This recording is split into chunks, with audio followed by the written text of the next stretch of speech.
할렐루야. 네, 반갑습니다. 사사기 말씀 계속 나누겠습니다. 세상을 이기는 승리, 이런 제목인데요. 한번 같이 읽어보실까요? 시작.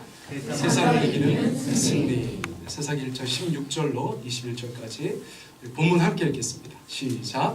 모세의 장인은 벤 사람이라 그의 자손이 유다 자손과 함께 종려나무 성읍에서 올라가서 아랏 남방의 유다 광야에 이르러 그 백성 중에 거주하니라.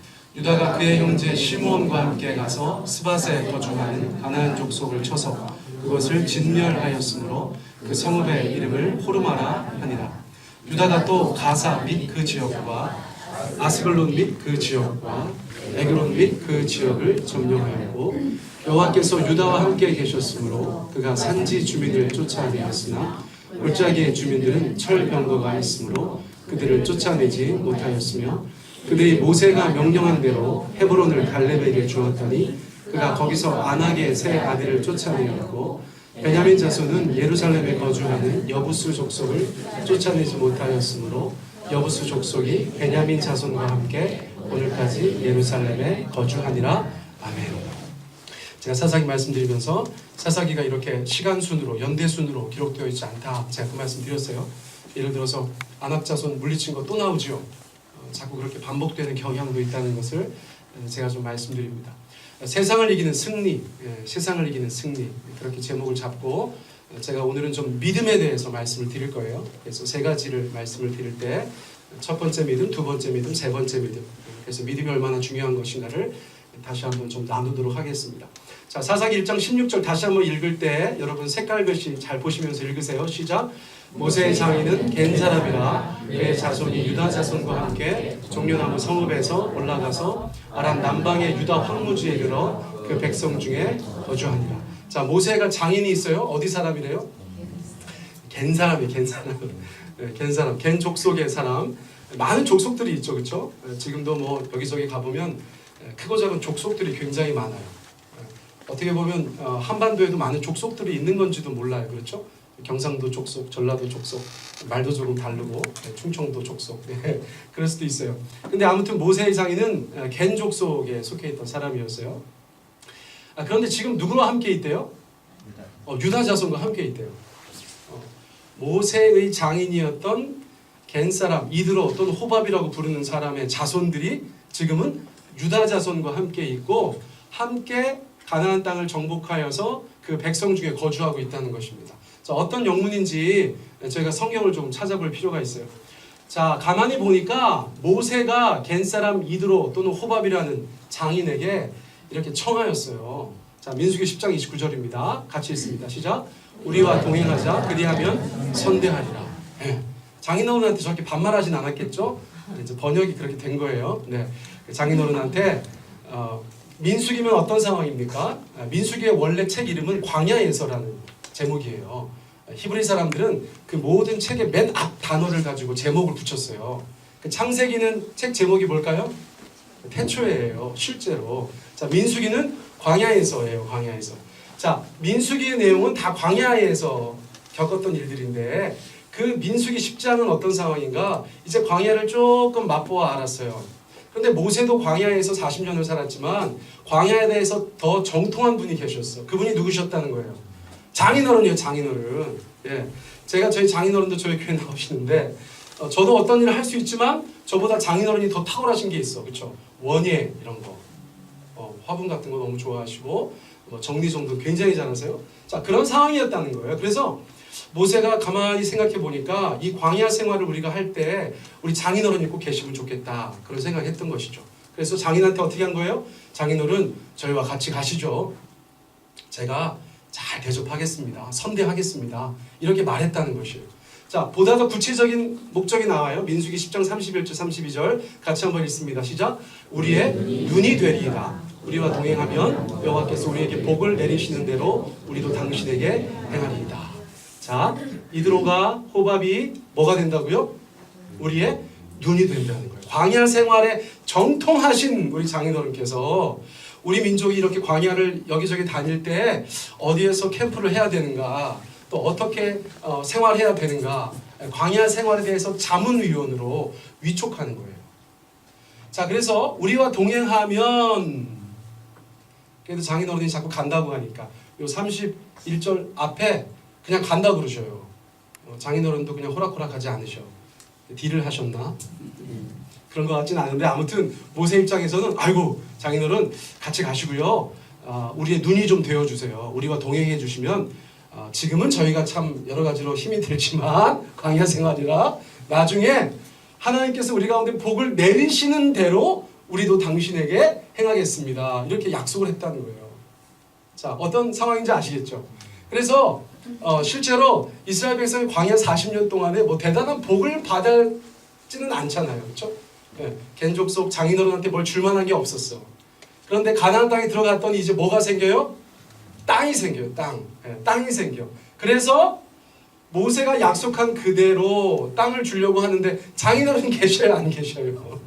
장인어른도 가셨고 모세도 가셨어. 심지어 이미 세대가 한 세대 반 정도 더 지났기 때문에 서로 약속했던 분들은 약속을 이행할 수 없었어요. 그러나 모세의 후손들과 이도의 후손들이 그 약속에 따라서 서로 간에 어떻게 했다는 거예요?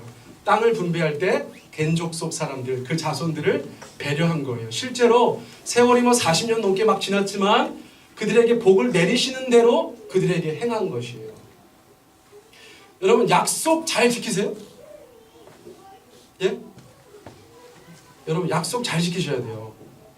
하나님의 사람들은 약속의 사람들이에요. 여러분, 제가 지금 그거를 이렇게 막 강요하는 게 아니라 저희가 섬기고 저희가 예배하고 저희가 따르는 우리 하나님께서 약속에 대해서는 기가 막힌 분이시라는 것을 우리가 다시 한번 우리 마음속에 기억해야 해요.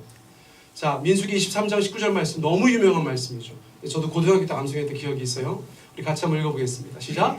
하나님은 사람이 아니시니 거짓말을 하지 아니하시고 인생이 아니시니 후회가 없으시도다. 어찌 그 말씀하신 것을 행하지 않으시며 하신 말씀을 실행치 않으시랴. 자, 초록글씨만 다시 한번 읽어보세요. 시작. 어찌 그 말씀하신 것을 행하지 않으시며 하신 말씀을 실행치 않으시랴. 한마디로 어떤 하나님이시라는 거예요? 약속을 지키시는 하나님이시라는 거예요. 여러분, 하나님께서 약속을 지키시지 않는 하나님이시라면 저희는 지금 이 자리에 없어요. 그렇죠? 하나님이 저렇게 신실한 분이 아니시라면 우리는 이 땅 가운데서 하나님과 함께 동행할 수 없어요. 그분이 막 괴팍하신 분이고 항상 말을 바꾸시는 분이라면 우리가 어떻게 그분을 따라 섬길 수 있겠어요? 근데 지금 성경에서 말씀하고 있는 것처럼 하나님은 그 말씀하신 대로 지키시는 분이세요. 그래서 우리가 이렇게 이 땅에서 살아갈 수 있어요. 그러면서 주님께서 말씀하시죠. 항상 주님께서 우리 가운데 요구하시는 건 뭐냐면 내가 이러니까 너희도 그래라, 이런 형태로 요구하시죠. 성경 말씀에 내가 약속을 잘 지키니 너희도 약속을 잘 지켜라, 이런 말씀은 없지만 여러분, 하나님은 우리 가운데 그것을 간절히 원하실 거라고 저는 믿어요. 하나님의 사람으로서 이 땅 가운데 살아가면서 성도라고 하고 크리스찬이라고 하고 그리스도인이라고 하는 사람들이 어디 가서 자꾸 말 바꾸고 거짓말하고 약속 안 지키는 것은 하나님께 정말 덕이 되지 않는 것입니다.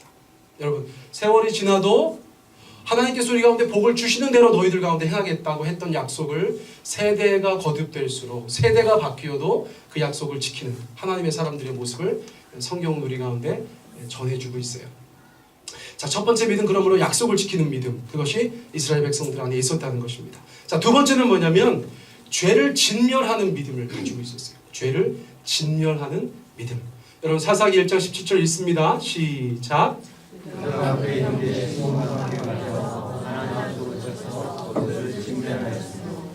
점점 성경 구절에 대한 이해가 되시죠? 배경이 막 보이시죠? 유다가 시몬하고 같이 올라갔잖아요. 그렇죠? 가가지고 가나안 족속을 막 치는데 그것을 어떻게 했다고요? 진멸하였대요. 진멸. 저희가 일상생활에서 쓰는 말은 아닙니다. 그렇죠? 엄마 뭐 진멸해줘요, 뭐 이런 거 없잖아. 그렇지? 야, 너 오늘 학교 가서 애들 진멸했니? 이렇게 하는 건 없어. 자, 그러나 이게 성경의 용어예요. 자, 어떤 뜻을 가지고 있다고요? 하나님께 드릴 목적으로 완전히 파괴하는 것. 완전히 파괴하는 것. completely destroy. 완전히 멸망시키는 거예요. 우리가 생각하는 하나님의 성품과 어울려요, 안 어울려요? 왠지 하나님은 그냥 한없이 좋으신 분 같고 사랑의 하나님 같잖아요. 그런데 왜 가나안 족속을 쳐서 하나님께 드릴 목적으로 완전히 파괴하라고 말씀하셨을까요? 여러분, 가나안 땅에 대한, 가나안 족속에 대한 제가 몇 차례 설명을 드렸어요. 자, 성경은 이렇게 말씀하고 있어요. 신명기 7장 16절입니다. 시작. 하나님 여호와께서 내게 넘겨주신 모든 민족을 내 눈이 긍휼히 여기지 말고 진멸하며 그들의 신을 섬기지 말라. 그것이 내게 올무가 되리라. 예, 우리의 마음도 아세요. 하나님께서 뭐라고 하셨어요? 야, 네 눈에 긍휼히 여기지 마. 왜요? 모든 사람들이 어떤 것을 파괴할 때, 어떤 것을 막 멸망시킬 때 그 마음에 불편함이 있죠. 무슨 이스라엘 사람들은 막 태어날 때부터 무슨 막 좀비입니까? 막 괴물이에요? 인간성이 없어요? 잔인한 사람들이에요? 그렇지 않죠. 그래서 자꾸 하나님께서 진멸하라고 하셨던 명령을 행하려고 할 때 마음에 불편함이 있어요. 긍휼함이 자꾸 생겨요. 그런데 하나님께서는 뭐라고 말씀하셨어요? 긍휼히 여기지 말고 다 파괴해버려. 그렇게 말씀하셨다는 거예요. 자, 가나안은 어떤 것이냐? 여러분, 가나안은 어떤 것이냐?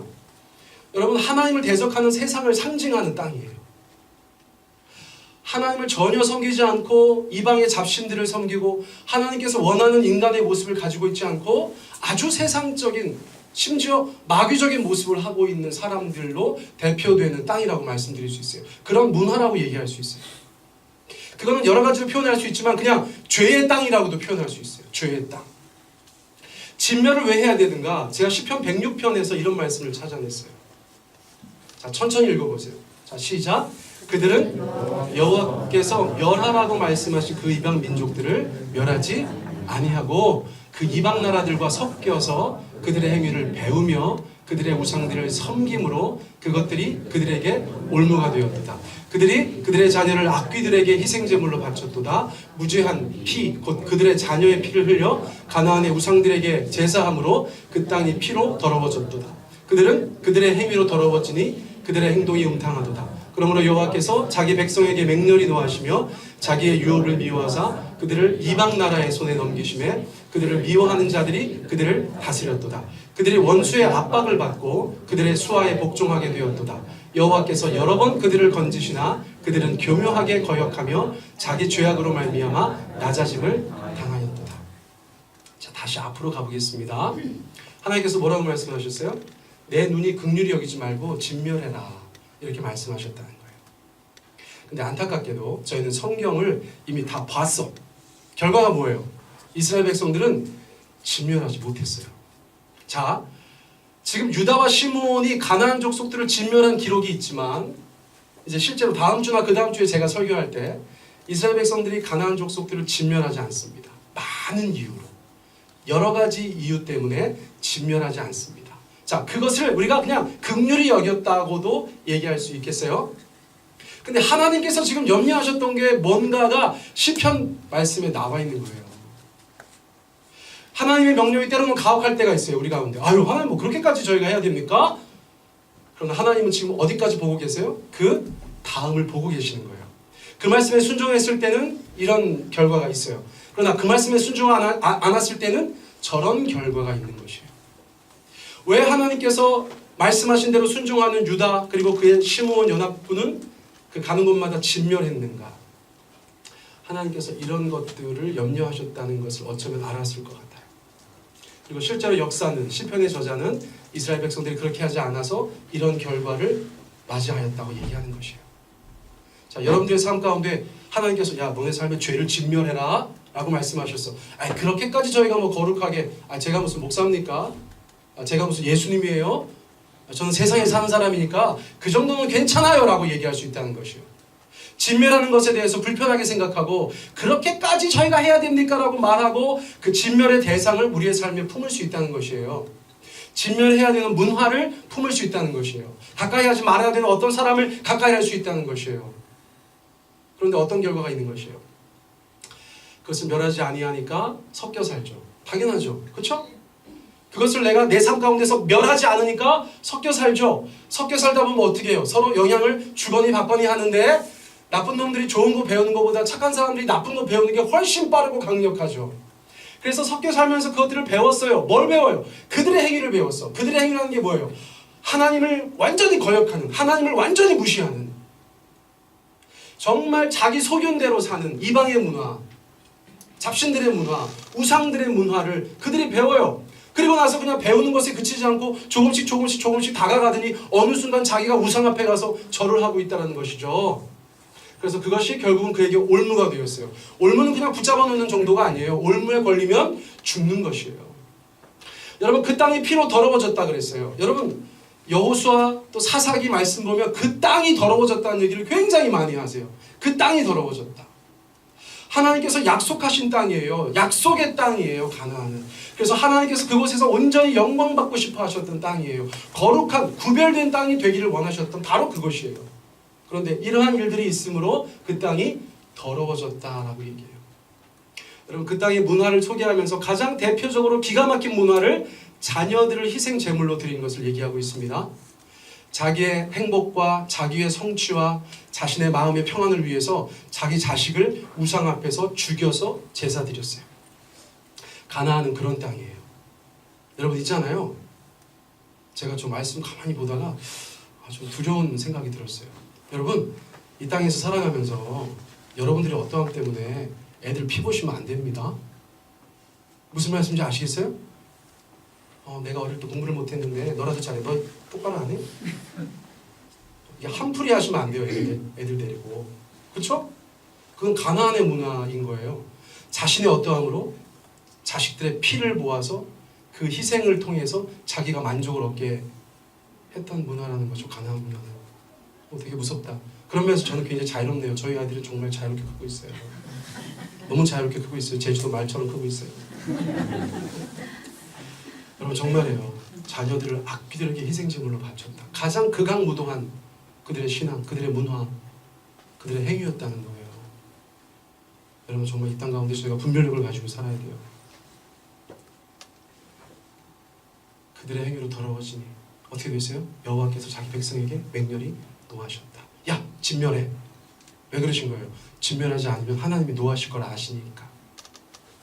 노하시고 어떻게 하셨어요? 자기의 유업을 미워하시게 됐대요. 하나님의 백성들을 미워하게 되셨대요. 그래서 이방 나라의 손에 넘겼는데 그들을 미워하는 자들이 그들을 다스렸다. 자, 원래는 누가 다스리셨어요? 하나님. 하나님은 어떤 분이세요? 그들을 사랑하는 분이죠. 여러분들이 사랑하는 하나님이 여러분들을 다스리면 좋겠어요? 여러분들을 미워하는 사람이 여러분들을 다스리면 좋겠어요? 와, 이건 정말 하나부터 10까지 다른 거예요. 그렇죠? 여러분 시편 저자는 지금 이것을 얘기하고 있어요. 진멸을 우리가 인본적인 눈으로 보면 안 될 것 같아요. 하나님의 눈으로 보아야 하는 거예요. 하나님의 눈으로. 너네가 그 가나안 땅에서 이 타락한 세상 속에서 너네가 진멸해야 될 것을 진멸하지 않았을 때 어떤 일이 벌어지는가를 우리가 말씀을 통해서 미리 보고 우리의 삶 가운데 요구하시는 진멸을 행하셔야 되는 줄 믿습니다. 여러분, 우리의 삶 가운데서 죄는 진멸되어져야 돼요. 아주 극악무도한 세상의 문화는 우리의 삶 가운데서 발도 들여놓으면 안 돼요. 하나님을 섬기면서 다른 신을 섬기거나 하나님을 섬기면서 이 땅 가운데서 돈을 섬기는 것 같은 행위들은 우리의 삶 가운데서 절대로 용납하시면 안 되는 거예요. 쉽게 생각합니다. 제가 지난번에 말씀드렸어요. 너무나 예쁘고 귀여운 뱀한테 결국은 그렇게 조임당하여서 죽었던 사람 얘기했죠. 자, 그때 제가 몇 번 말씀드렸던 그 성경 구절 중에서 제가 또 보충했어요. 데살로니가전서 5장 22절 읽어보세요. 시작. 왜요 주님? 세상 사람들 적당히 더럽게 저렇게 사는데 저도 그렇게 서너 개 정도는 갖고 있어도 되잖아요. 왜 다 버리라고 하세요? 갈라디아서 5장 9절이요. 시작.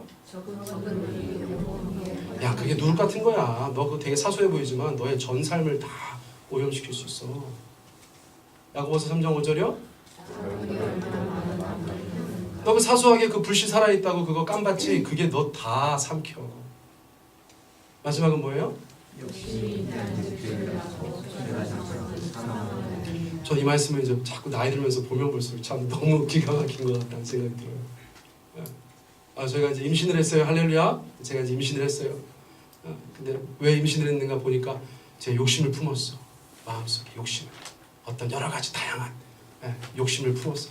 욕심을 이렇게 품고 있었더니 배가 점점점 나와. 때가 돼서 제가 출산을 했잖아요. 그렇죠. 뭐가 나왔어요? 죄가 나왔어. 아들이에요, 딸이에요? 그랬더니 간호사가 죄예요. 이렇게 얘기한 거예요. 어머 축하드려요. 죄입니다.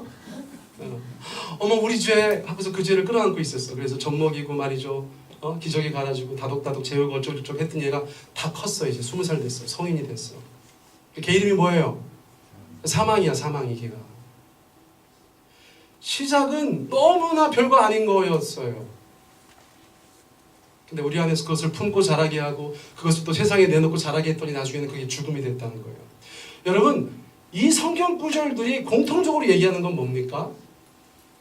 우리의 삶 가운데 반드시 진멸되어야 될 것이 있는데 사람들은 세상의 가치관으로 인본주의적인 생각으로 그것을 바라보면서 긍휼히 여긴다는 거예요.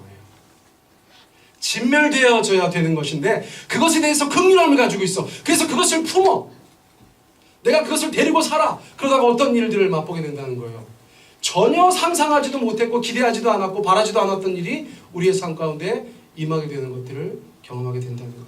그때 가면 하나님께서 많이 도와주긴 하시겠지만 늦죠. 하나님께서 그 일도 합력해서 손을 이루어 주시겠지만 온갖 쓴 것을 다 경험하게 되겠죠. 저는 그런 거 별로 좋아하지 않습니다. 하나님께서 기뻐하지 않으실 거라고 생각해요. 자, 세 번째는 어떤 믿음이 필요한가? 여러분, 철병거를 이기는 믿음이 필요합니다. 자, 오늘 읽은 본문 말씀 1장 19절 말씀 한번 읽어보세요. 시작. 여호와께서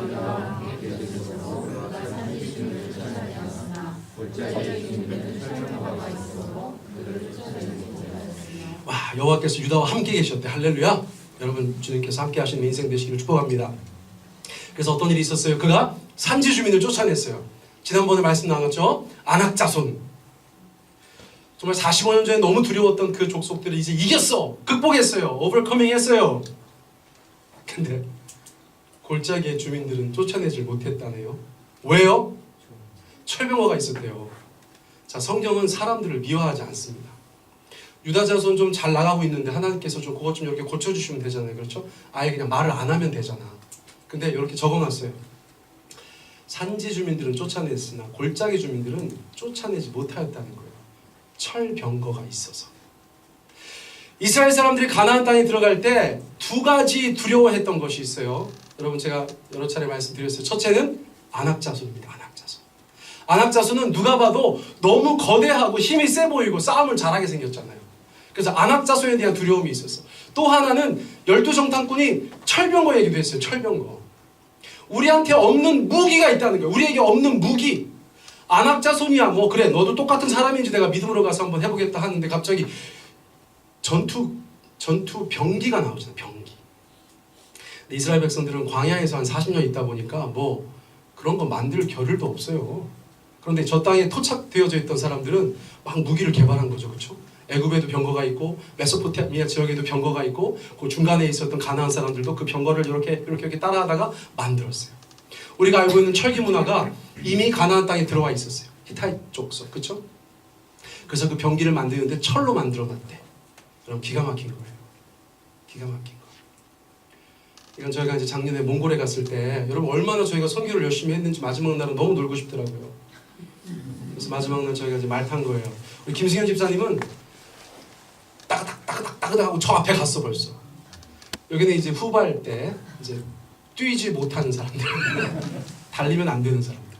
우리 신병 권사님, 저희 딸 예진이, 요 뒤에 이제 자매들인데 말들이 기가 막혀요, 여러분. 사람이 무거우면 빨리 못 가요. 당연한 얘기죠. 제가 지금 여기 있는 거거든요. 저는 태어나 처음 말 탔어요. 저는 말 싫어해요.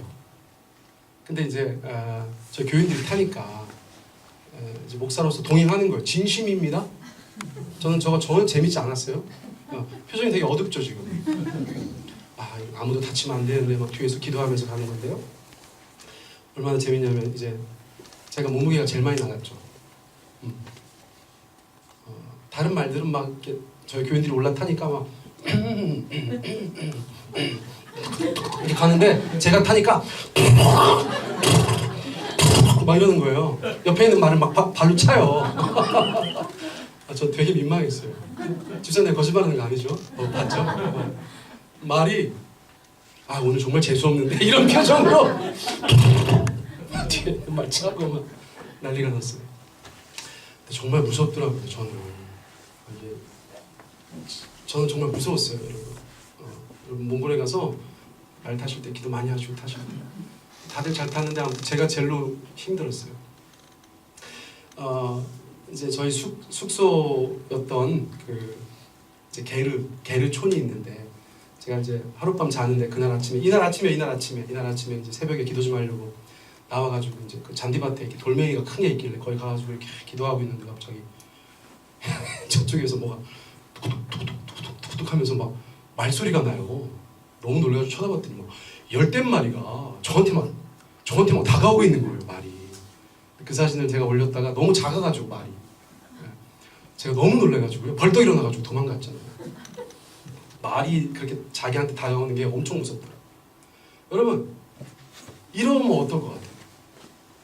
전쟁 나갔는데 나는 뭐 조그마한 칼 하나 들고 있는데 갑자기 상대편에서 저런 철병거가 막 저한테 달려온다고 생각해보세요. 산지 주민들은 철병거를 가지고 있을 수가 없어요. 산에서 무슨 병거를 타. 근데 골짜기 낮은 평지에 오니까 이 사람들이 병거를 타고 다니는 거라.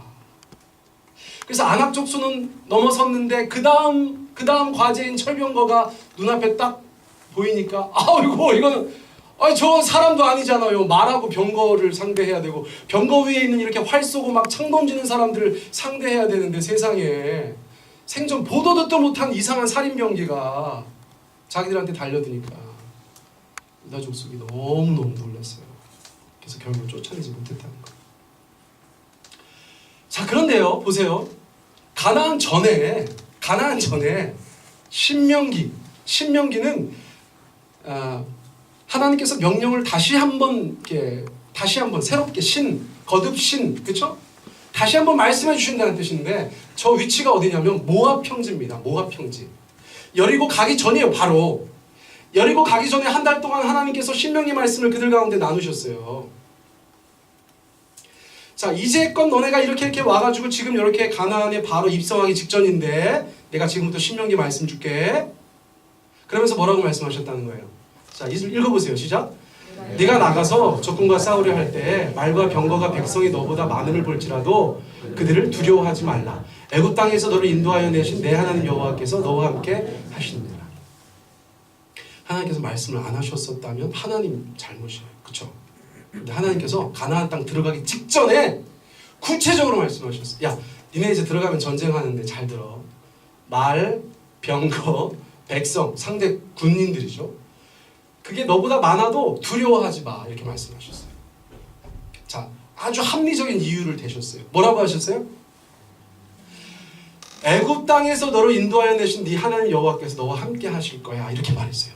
애굽 땅에서 너를 인도하여 내신 네 하나님 여호와께서 너와 함께 하실 거야.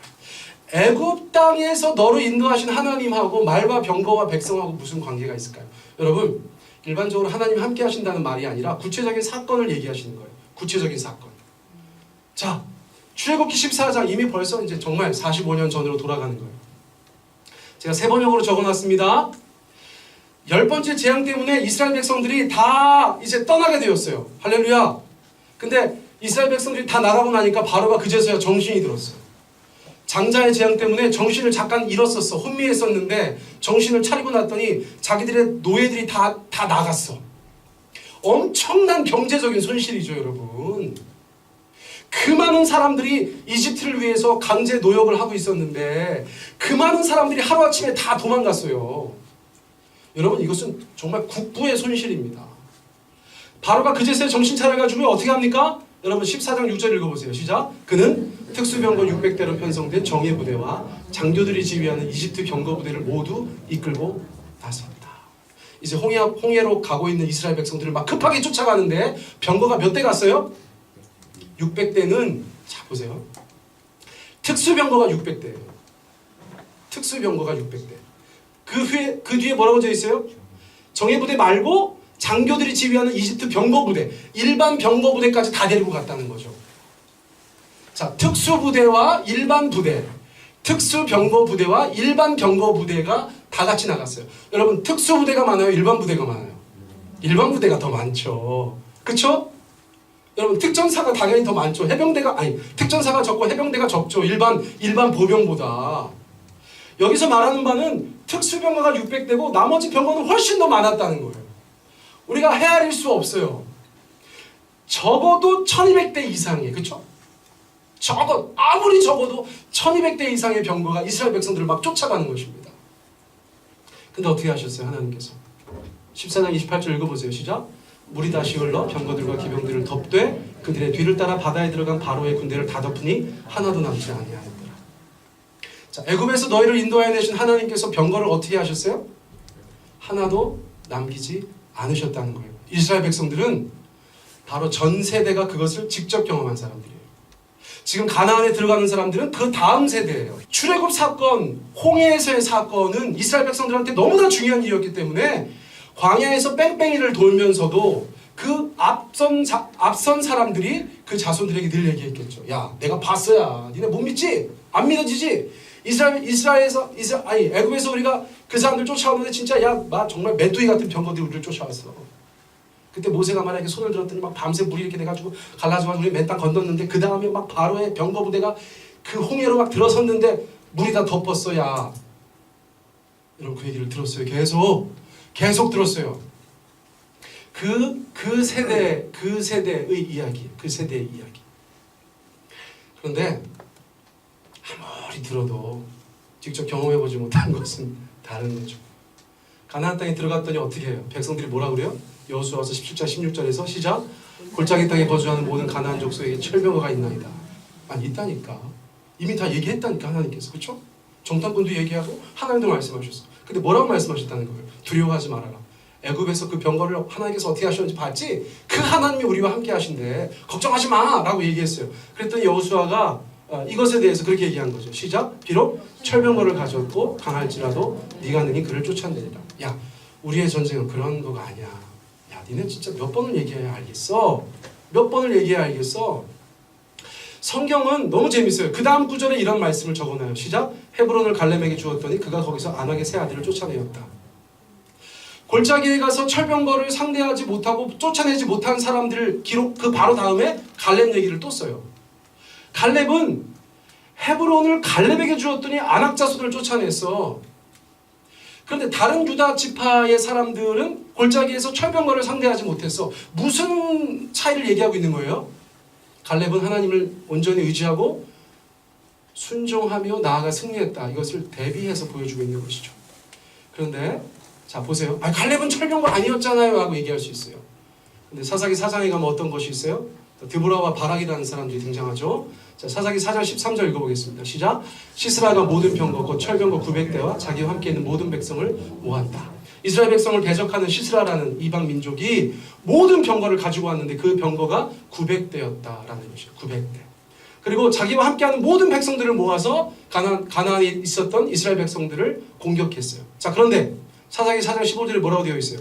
여호와께서 시스라와 그의 모든 병거와 그의 온 군대를 칼날로 혼란에 빠지게 하심에 시스라가 병거에서 내려 걸어서 도망한지라. 그래, 갈렙은 그럼 아낙 자손이었어. 철병거 아니었다고 해. 그럼 드보라는 뭐야? 드보라는 심지어 여사사가 하나님의 말씀대로 전쟁터에 나가서 철병거 900대와 싸워서 이겼어 라고 사사기가 우리 가운데 말해주고 있는 거예요. 여러분, 이 그림이 누구랑 누구 같으세요? 네, 다윗과 골리앗이죠. 다윗과 골리앗입니다. 전쟁은 죽게 속했다 라고 다윗이 얘기하는 바로 그 장면이에요. 사무엘상 17장 47절 똑같은 거예요. 다윗이 들고 있는 거는 물맷돌이에요. 골리앗은 그때 당시에 막 최첨단 무기로 머리부터 발끝까지 중무장을 하고 아낙 자손의 후예예요. 자, 이게 무슨 말씀인 줄 아세요? 골리앗은 그 두 가지가 합쳐져 있는 사람이에요. 아낙 자손인데 최고의 무기로 무장한 사람이에요. 그가 움직이는 철병거예요. 살아있는 아낙 자손입니다. 이스라엘 백성들이 가장 두려워했던 그 두 가지가 거기에 그렇게 융합되어져 있는 존재가 골리앗이에요. 근데 다윗의 손에는 뭐가 들려져 있어요? 칼이라도 들려져 있어야 되잖아. 칼이라도. 방패라도 하나 있어야 되잖아. 근데 이거 아니라는 거예요. 자기는 그냥 평소에 쓰던 물맷돌 가져가겠다는 거예요. 그러면서 뭐라고 하고 나갔습니까? 자, 같이 읽습니다. 시작. 여호와의 구원하심이 칼과 창에 있지 아니함을 우리에게 알게 하리라. 전쟁은 여호와께 속한 것인즉 그가 너희를 우리 손에 넘기시리라. 골리앗한테 얘기하는 그가 너희를 우리에게 넘기실 것이다 라고 얘기하는 것이에요. 자, 철병거를 이기는 믿음을 말씀드리고 있어요. 여러분, 십자군 전쟁은 주님께서 돕질 않으세요. 왜요? 하나님이 명령하신 전쟁이 아니죠. 무력과 탐욕 때문에 시작된 전쟁이죠. 믿지 않는 사람들이 그래요. 야, 십자군 전쟁은 왜 졌냐? 교회가 전쟁한 건데. 그건 자기를 위해 싸우기 때문에 그래요. 조직폭력배들이 서로 나와바리 싸움하면서 그 중에 하나 모태신앙이 있어가지고 막 기도하면 누가 이겨요? 응? 모태신앙인데 조폭이 됐어. 너무 큰 싸움을 나가려다 보니까 두려워. 그래서 아, 주여, 전쟁은 주께 속한 것인디 하면서 나가면 주님이 도와주십니까? 여러분, 이 전쟁은 도대체 무슨 전쟁이에요? 예? 여러분들의 나와바리 싸움을 주님이 그거에 관심 있으신 분이 아니죠. 여러분들이 만약 이 가나안이라는 세상 속에서 하나님의 백성으로서 그분의 말씀대로 살아가려고 할 때 내 앞을 가로막는 영적인 대적이 있다면 여러분, 그 전쟁은 주께 속해 있다는 거예요. 옆집 아줌마하고 감정 싸움하는 걸 주님께서 돕지 않으신다니까? 하나님의 백성으로서 이 땅 가운데 주님의 영광을 드러내기 위해서 싸움을 할 때 그 전쟁이 주께 속해 있다는 거예요. 가데스 바니아에서 이스라엘 사람들이 밤새 하나님 원망하다가 니네 그럼 40년 동안 광야에서 다 죽어 그랬더니 그제서야 이스라엘 백성들이 아니에요 주님 싸우러 갈게요 하고 올라갔다가 진멸당했다고 그랬어요. 이 전쟁이 누구에게 속해 있는가는 어떤 전쟁이냐가 더 중요한 것이죠. 여러분들이 싸우는 그 싸움이 여러분들의 싸움이면 하나님은 별 관심이 없으실 수도 있어요. 그런데 여러분이 지금 싸우려고 하는 그 전쟁이 하나님의 전쟁이라면 정말 하나님께서 그 전쟁을 주관하시죠. 그런 전쟁에서는 나의 어떠함이 아니라 하나님이 나와 함께 하시는 것으로 승리하는 거라는 것을 성경 우리 가운데 말씀해 주고 있는 것이에요. 왜 하나님 내가 세상 가운데 내 욕심을 채우려고 하는데 안 도와주세요? 여러분, 이것은 가당치도 않은 것이에요. 그러나 우리는 이렇게 기도할 수 있어요. 하나님, 제가 오늘 부족하지만 연약하지만 가진 게 없지만 세상 속에서 하나님의 영광을 드러내기 위해서 살고 싶습니다. 그런데 이게 너무 벅찹니다. 세상에 진짜 안악자손 같은 것들이 너무나 많습니다. 세상엔 정말 철병과 같은 것들이 너무나 많습니다. 그 두 개가 합쳐져 있는 것 같은 골리앗 같은 존재들도 제 앞에 너무나 많습니다. 제 힘으로는 도저히 감당할 수 없습니다, 주님. 그럼 주님께서 뭐라고 말씀하세요? 아침에 큐티할 때 애굽에서 너를 인도하여 낸 여호와 하나님이 너와 함께 하느니라, 이렇게 말씀하시죠. 그 말씀은 뭐예요? 하나님은 안악자손이든 철병거든 아무런 상관이 없으세요. 그게 1200대든 900대든 아무 상관이 없으세요. 그냥 하나님은 이기게 하시는 하나님이시라는 거예요. 우리는 오늘 무엇 때문에 전쟁에 나가고 있는가를 돌아보셔야 되는 이유가 바로 거기 있어요. 그게 잘못되면 그 다음 거는 다 엉망진창이 되는 거예요. 그리고 하나님을 원망하죠. 우리는 아니에요. 여러분, 이 전쟁이 도대체 무슨 전쟁인지를 기억하셔야 돼요. 여러분, 무엇을 의지하시겠습니까? 여러분, 시편 17절 말씀이에요. 시작. 어떤 사람은 병거, 어떤 사람은 말을 의지하나 우리는 여호와 우리 하나님의 이름을 자랑하리로다. 의지하는 거랑 자랑하는 거랑은 사실은 같은 거죠. 저 말을 좀 바꾼 것이죠. 단어를 선택을 그렇게 한 것일 뿐이죠. 어떤 사람은 병거, 어떤 사람은 말을 의지하나 우리는 여호와 우리 하나님의 이름을 의지한다, 이런 뜻이겠죠. 세상 사람들은 하나님을 의지할 수 없어서 뭐를 의지합니까? 말과 병거를 의지하고 살아요. 그래서 소소한 성취와 승리를 누리고 살아요. 그러나 그것은 우리의 삶이 아니에요. 우리는 하나님을 의지하여서 하나님이 이기시는 것을 우리의 삶 가운데 목도해야 되는 인생이라는 것이에요. 설교를 마치겠습니다. 여러분, 우리는 정말 하나님을 조롱하는 세상 속에서 믿는 사람으로 살고 있는 거예요. 여러분, 교회 다닌다고 누가 박수 쳐주세요? 여러분, 신앙생활 한다고 사람들이 막 다 부러워하세요? 야, 이렇게 사는 거야. 세상이 우리한테 지도하려고 하죠. 믿지 않는 사람들이 우리한테 가르치려고 하죠. 여러분, 우리에게 요구되는 것은 믿음이에요. 요한일서 5장 4절 말씀, 참 기가 막힌 말씀이에요. 같이 한번 읽습니다. 시작. 무릇 하나님께로부터 난 자마다 세상을 이기느니라. 세상을 이기는 승리는 이것이 우리의 믿음이니라. 우리가 세상 속에 있어요. 그러나 하나님께로부터 난 자들, 물과 성령으로 거듭난 우리는 세상을 이기게 되어져 있어요. 어떻게 할 때? 온전한 믿음으로 나아갈 때. 그런데 유다 자손도 온전한 믿음으로 나아갈 때는 이기고 그 믿음이 흔들릴 때는 패배하는 거예요. 우리도 똑같죠. 히브리서 11장 6절 말씀 제가 요즘에 많이 말씀드리는데 다시 한번 읽습니다. 시작. 믿음이 없이는 하나님을 기쁘시게 하지 못하나니 하나님께 나아가는 자는 반드시 그가 계신 것과 또한 그가 자기를 찾는 자들에게 상 주시는 이심을 믿어야 할지. 우리의 욕심, 우리의 허영 때문에, 우리의 자아 성취 때문에 하나님을 이용하려고 하는 것이 아니라 하나님을 온전히 믿음으로 그분의 영광을 이 땅 가운데 드러내기 위해서 주님과 함께 동행하며 싸워가는 것에 있어서 하나님은 상 주시죠. 히브리서 4장 2절. 그런데 왜 우리는 이렇게 믿음 생활 한다고 하면서 세상에서 그렇게 하나님께서 말씀하신 약속하신 것들을 경험하지 못하는 것처럼 느껴지죠? 라고 말하는 분들에게 히브리서 4장 2절은 이렇게 말하고 있어요. 시작. 그들과 같이 우리도 복음 전함을 받은 자이나 들은 바 그 말씀이 그들에게 유익하지 못한 것은 듣는 자가 믿음과 결부시키지 아니함이라. 내가 들은 말씀이 있어. 야, 너네 가나안 땅에 들어가서 말, 병거, 백성이 많은 거 가지고 두려워하지 마. 하나님이 함께 하실 거야. 자, 이걸 들었어요. 여러분 들었어요. 할렐루야. 하나님께서 그 말씀을 듣게 하셨어요. 자, 그 말씀을 어떻게 해야 돼요? 믿음과 결부시켜야 돼요. 세 번역에서는 결합이라고 말했어요. 내 안에 있는 믿음에 그 말씀을 결합시켜서 내 믿음을 더 견고하게 해야 돼요. 그런데 어떻게 한다고요? 사람들은 대부분 그 들은 바 하나님의 말씀을 믿음에 결부시키지 않는다는 거예요. 그러면 어떤 일이 벌어져요? 믿음의 역사가 없는 거예요. 믿음의 역사가 없어요, 여러분. 당연한 거예요. 저는 요즘에 하나님의 말씀을 지키는 것에 정말 많이 관심을 가지고 있어요.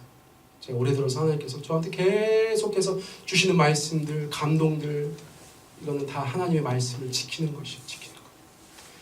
나의 계명을 가지고 지키는 자라야 나를 사랑하는 자. 나를 사랑하는 자는 내 아버지께 사랑을 받을 것이고 내 아버지께서 어떻게 하신다고요? 나도 그를 사랑하여 그에게 나를 나타내리라 이렇게 말씀하셨어요. 여러분, 자 논리적으로 보세요. 뭐 중간에 말이 많은데 요거를 딱 한 문장으로 만들면 어떻게 돼요? 나의 계명을 지키는 자라야 그에게 나를 나타내리라. 여러분, 하나님의 말씀이 정말 하나님의 말씀인 것을 믿으십니까? 아멘. 여러분, 그럼 그 말씀이 우리 가운데 믿음으로 결부되어야겠죠? 아멘? 아멘. 그렇게 믿음 가지고 결부해서 뭐 하는 거예요? 세상으로 나아가야죠. 우리의 삶의 터전으로. 그렇죠? 거기서 나아가서 어떻게 살아가요? 그 믿음대로 살아가는 거예요. 그 믿음대로 살아가면 어떤 일이 벌어져요? 하나님께서 우리의 삶을 통해 나타나신다는 거예요. 나타나신다. 주여 간증이 제발 없게 해주세요. 주님 간증이 제발 없게 해주세요. 해도 날마다 간증이 생기죠. 하나님께서 그 삶 가운데 하나님을 나타내시니까. 우리 같이 기도하겠습니다. 여러분, 제가 세 가지 말씀드린 거예요. 오늘 본문 말씀 한 구절 한 구절 가지고 말씀드린 거예요. 첫째는 여러분, 잠깐 지나갔지만 여러분 약속을 지키는 신자가 되셔야 돼요. 하나님은 그런 분이시니 우리도 그런 삶을 살아야 해요. 두 번째 말씀드린 것은 무엇입니까? 하나님께서 진멸하라고 하는 것. 우리의 눈에 볼 때는 좀 지나치다 싶은 그것. 그러나 주께서 말씀하신 이유가 너무나 분명합니다. 그것이 우리를 망하게 하기 때문에 그래요. 여러분 삶 가운데 진멸해야 되지만 사람의 눈으로 바라보고 진멸하지 못하는 것이 있으세요? 여러분 그것을 회개하고 주님 앞에 다시 한번 도움을 요청하시기를 바랍니다. 세 번째, 우리가 가장 많은 시간을 들여서 함께 나눴던 말씀, 세상 속에서 철병거를 이기는 믿음이에요. 여러분 그것은 실제로 우리보다 강한 것입니다. 그러나 강할지라도 여호와 하나님께서 우리와 함께 하시면 그 전쟁 가운데, 하나님의 전쟁이면 하나님께서 그 전쟁 가운데 승리케 하신다고 말씀해 주고 계세요. 여러분 이 말씀을 여러분들의 믿음에 결부시키시기를 간절히 원합니다. 한 2, 3분 정도 이 말씀 붙잡고 함께 기도 드리겠습니다. 사랑하는 하나님 감사합니다.